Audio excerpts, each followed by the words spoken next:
ये सभी लोग अयोध्या जा रहे हैं पैदल मंडी गेट पर।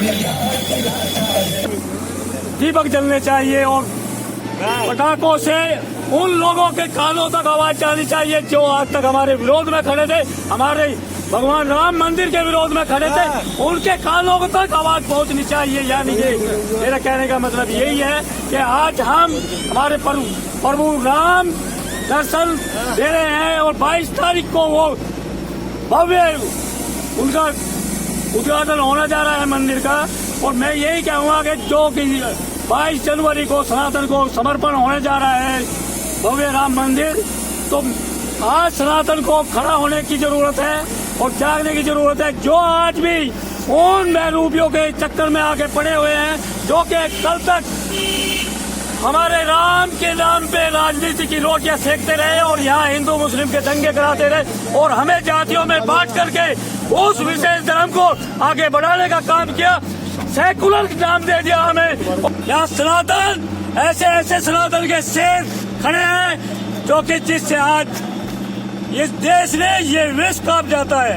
जय। रात्रि विश्राम किया है सभी राम भक्तों ने, उसको लेकर कितने प्रभावित हो, किस प्रकार संदेश देना चाहेंगे यहाँ की जनता को?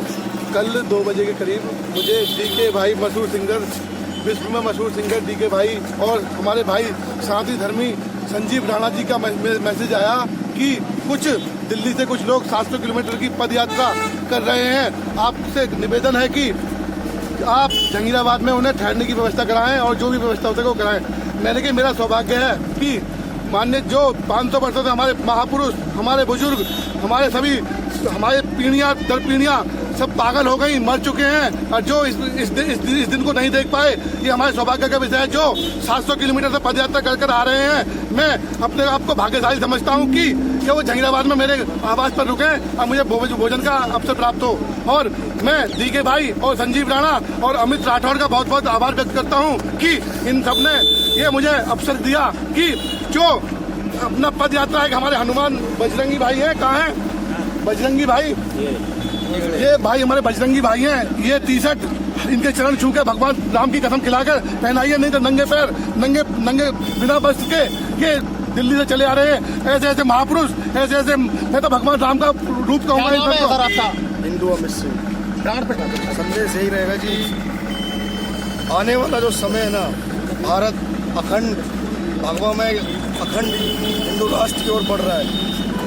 मैं सिर्फ एक बात कहना चाहता हूँ इस यात्रा के माध्यम से उन सभी राम भक्तों से और वर्तमान की सरकार और विपक्ष को, जिन्होंने राम मंदिर को केवल टेंट में बिठाकर एक राजनीतिक मुद्दा बनाया, 70 सालों तक हिंदुओं की जन भावनाओं के साथ राजनीतिक खिलवाड़ किया, राजनीतिक लिंचिंग की है इन्होंने।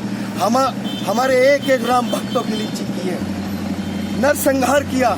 लेकिन हमारे पूर्वजों का जो बलिदान था, हम लोगों ने संकल्पित संघर्ष के साथ आगे बढ़ाया। आज हम लोग पद यात्रा प्रभु श्री राम जी के दर्शन के लिए निकाल रहे हैं, क्योंकि 500 वर्षों के बाद हमारे प्रभु श्री राम घर आ रहे हैं। हमारे पूर्वजों ने राम मंदिरों को टूटते हुए देखा। आज हम वो सौभाग्यशाली पीढ़ी है जो प्रभु श्री राम का मंदिर बनते हुए देख रहे हैं। आज मैं एक आपके माध्यम से बात कहना चाहता हूँ, कुछ मौलाना कह रहे हैं कि 20 तारीख से 24 तारीख के बीच में ट्रेनों का सफर मत करना, ये मत करना, उनकी पीढ़ी आएगी, उनकी सरकार आएगी तो हम राम मंदिर को तोड़ देंगे। तो एक बात मैं आपके माध्यम से कहना चाहता हूँ कि राम मंदिर की अगर तरफ आंख भी उठाई तो अंजाम भुगतने को तैयार रहना, क्योंकि हम डरते किसी से नहीं, हम अपने राम के हैं और राम हमारे हैं। ये भारत की संस्कृति, भारत का बच्चा बच्चा और भारत का चप्पा चप्पा राममय है और राममय रहेगा। भारत की सरकारों से निवेदन करना चाहता हूं कि गौ माता को राष्ट्र माता का दर्जा दिया जाए, हमारे ग्रंथों में श्री रामचरितमानस को राष्ट्रीय ग्रंथ का दर्जा दिया जाए, मंदिरों के अंदर से ये वीआईपी कल्चर को बंद किया जाए।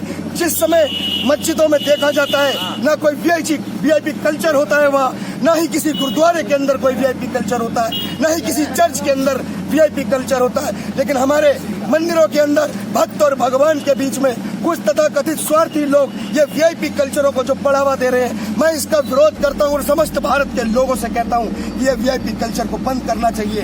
भक्त और भगवान के बीच में कोई कल्चर नहीं आना चाहिए, क्योंकि यही एक कल्चर है जो हम लोगों को दूरी पैदा कर रहा है जातिवादी। तो इसी बीच हमारे साथ यहाँ पर जाने माने यूट्यूबर यानी कि डीके ठाकुर मौजूद हैं और जो इस भगवान श्री राम की यात्रा में पैदल यात्रा में शामिल हुए हैं, ये जानकारी लेते हैं। इस यात्रा को लेकर क्या संदेश देना चाहेंगे? देखिए, सबसे पहले तो मैं धन्यवाद करता हूँ रिंकू भैया का भी कि जो अपने धर्म के लिए निस्वार्थ पूरी रात इनकी सेवा में लगे रहे। दूसरी चीज़, आपके माध्यम से एक चीज़ और अपील करना चाहूँगा मैं देश की जनता से कि ना जाने कितने ऐसे सैकड़ों युवा, जैसे हमारे भाई दिल्ली से अभी अयोध्या तक की पद यात्रा कर रहे हैं, ऐसे बहुत सारे युवा भाई पद यात्रा कर रहे हैं।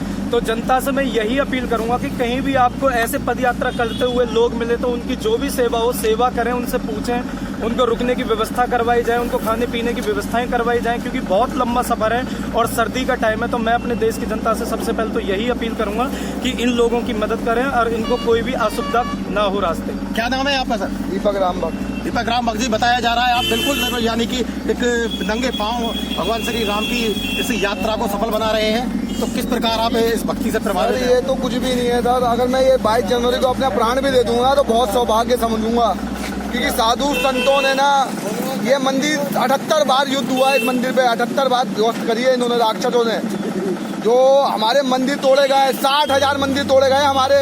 अभी तो एक ही मंदिर बना है सर। अभी 5,999 मंदिर और चाहिए अभी हमें। अभी तो अयोध्या एक झांकी है, काशी मथुरा भी बाकी है भाई सर। ये तो साधा, अभी तो आपने गोधरा कांड में देखा ना, कितने लाखों राम भक्तों को जिंदा जला दिया गया, राम भक्तों पे गोलियां चलाई गई। अरे हिंदू सोया हुआ था जब भी, और आज भी सोया हुआ, जागो। अरे सर, जैसे आप कलश यात्रा निकालते हो, जैसे आप हरिद्वार में कांवड़ यात्रा निकालते हो, राम यात्रा निकालनी चाहिए आपको। सड़कें जाम हो जानी चाहिए 22 जनवरी को, और दिए से काम नहीं चलेगा, ज्वालामुखी फूटनी चाहिए 22 जनवरी को। ये मैंने स्वर्ग नहीं देखा, स्वर्ग मैंने नहीं देखा भाई साहब, मैंने स्वर्ग नहीं देखा, पर मुझे पता है 22 जनवरी को स्वर्ग से ज्यादा बड़ा नजारा होगा।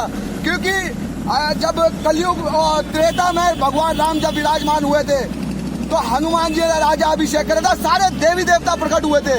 वहाँ शिव जी से, भोले बाबा थी, माता रानी से, सब देवी देवता है।